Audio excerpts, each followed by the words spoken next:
we are just going to read out the third chapter of your history book, which is Achievers and Explorers. In this chapter, we'll discuss about some great personalities like Mother Teresa, Rabindranath Tagore, Swami Vivekananda, Marco Polo, and Vasco da Gama. So, students, several people left their mark through the ages.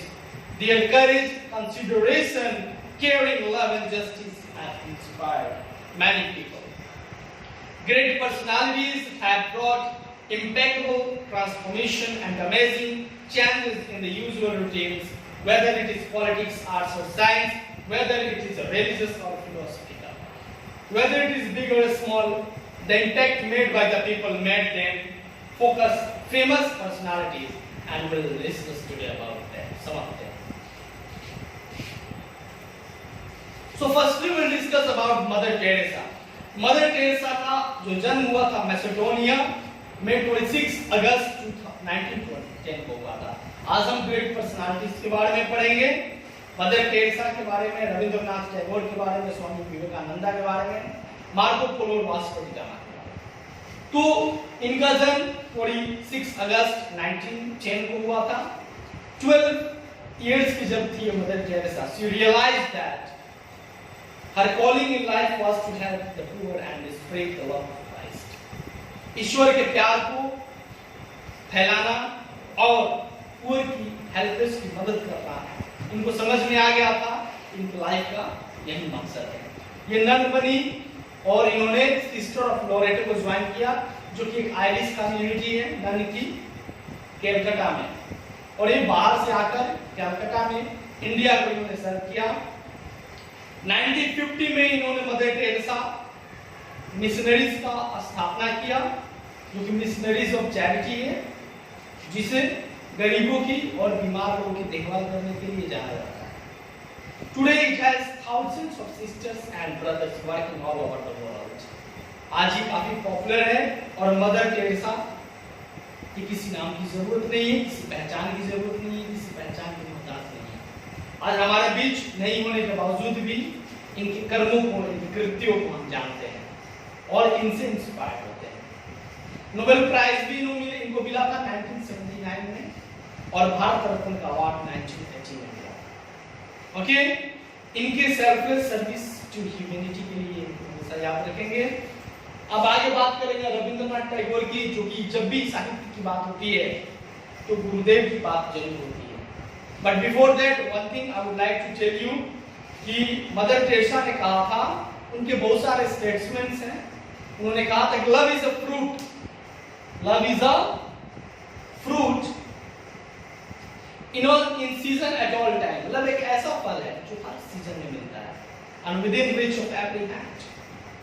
Okay, now will talk about गुरुदेव, जिन्हें रविंद्रनाथ टैगोर के नाम से जानते हैं, जो हिंदी और बंगाली साहित्य के बड़े साहित्यकारों में से इनका नाम लिया जाता है।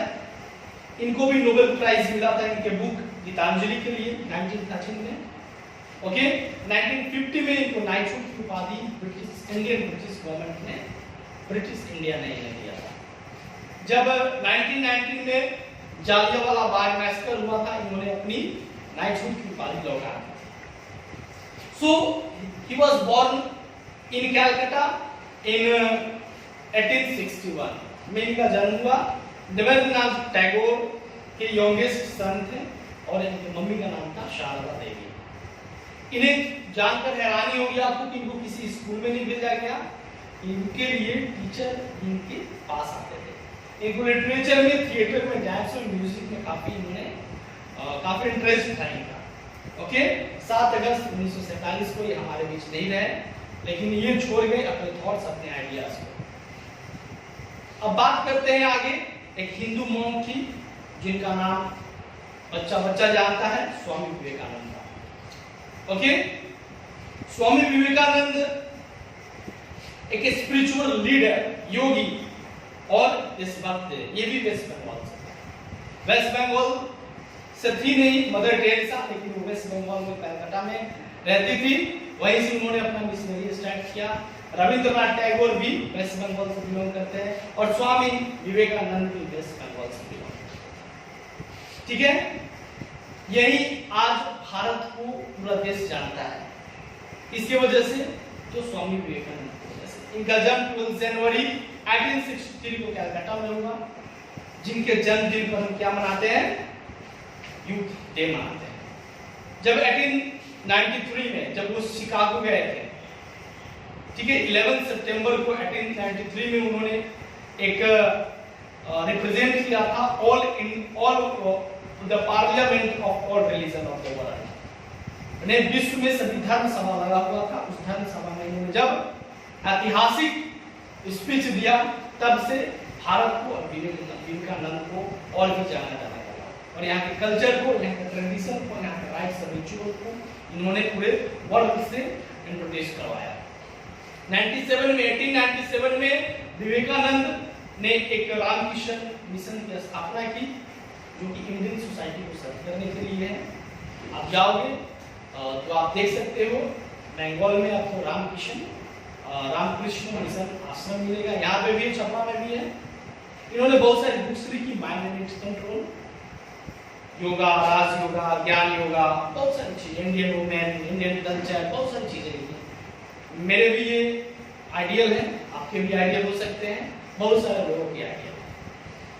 अब हम बात करेंगे इनकी स्टेटमेंट्स के बारे में। इन्होंने कहा था, everything is easy when you are busy, but nothing is easy when you are lazy. जब आप बिजी हो, व्यस्त हो, हार्ड वर्किंग हो, तो आपके लिए सब कुछ आसान होता है। लेकिन वैसे आप आलसी हो जाते हो, आलस आपको घेर लेता है, तब आपके लिए कुछ भी पॉसिबल नहीं होता, कुछ भी इजी नहीं होता है। सो हमेशा याद रखें, everything is easy when you are busy, but nothing is easy when you are lazy. Rabindranath Tagore ने क्या कोटेशन दिया था, everything comes to us that belongs to us if we create the capacity to receive it. हम जो चाहे वो पा सकते हैं, सब कुछ हमारे पास आता है, लेकिन हमारे पास उसको रिसीव करने की कैपेसिटी नहीं चाहिए। अब बात करेंगे मार्को पोलो। सिल्क रोड को कौन नहीं जानता है? आगे के सीनियर क्लासेस में सिल्क रोड के बारे में आपको जानकारी मिलेगी, जो ट्रेड और कॉमर्स के लिए काफी जाना जाता था।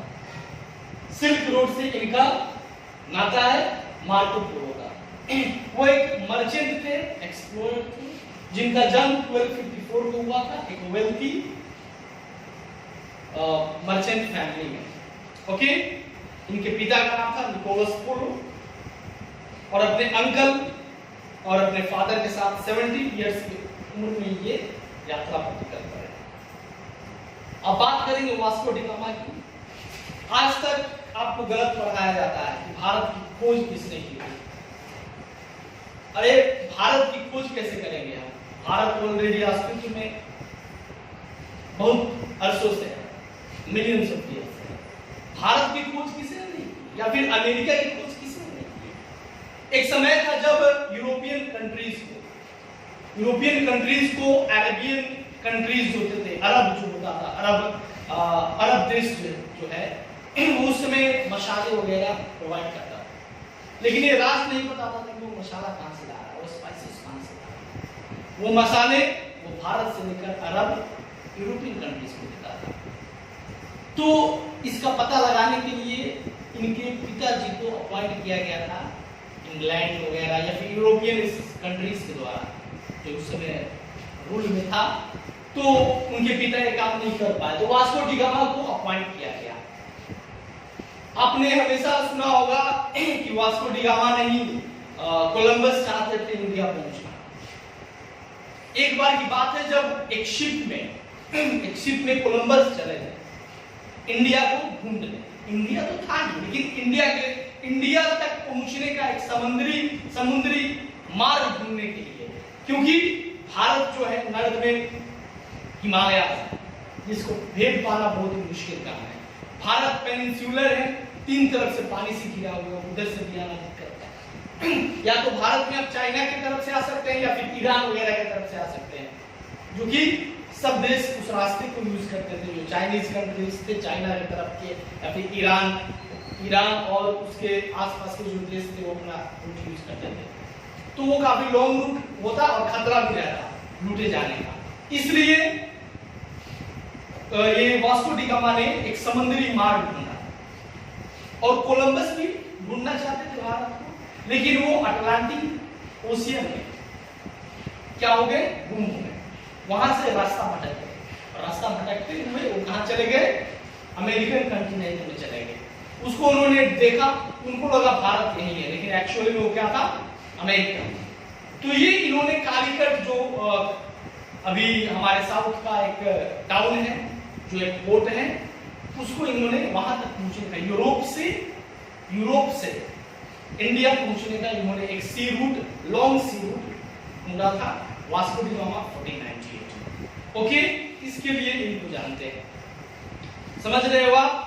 तो इन्होंने ढूंढा और इन्होंने रास्ता खोल दिया अच्छे और बुरे सभी के लिए, क्योंकि हमारे भारत देश में दैट टाइम हमारा भारत देश प्रोटेक्टेड था, या फिर यहाँ पे दूसरे कम्युनिटीज के लोग राज करते थे।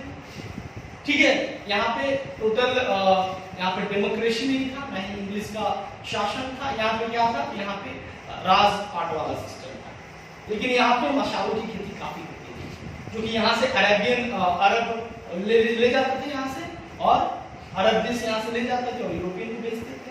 यह पता लगाने के लिए वास्को डी गामा ने एक सी रूट का इजाद किया, ढूंढा उसको और भारत पहुंच गए। इसके बाद ये पुर्तगीज पहले थे, या पहले विदेशी थे जो भारत की जमीन पर समुद्री मार्ग से आए।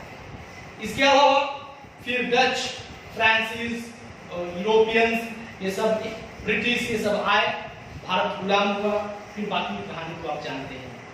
सो सिर्फ ये इन्होंने एक समुद्री रास्ता, मार्ग, लॉन्ग सी रूट इन्होंने फाउंड किया था, इन्होंने ढूंढा था वास्को डी गामा ने, जो कि यूरोप से कहां आने के लिए, ये हमारे भारत देश में आने के लिए इन्होंने भारत को नहीं ढूंढा था, या फिर कोलंबस ने अमेरिका को नहीं ढूंढा था, अमेरिका पहुंचने का एक रास्ता ढूंढा था, समुद्री रास्ता।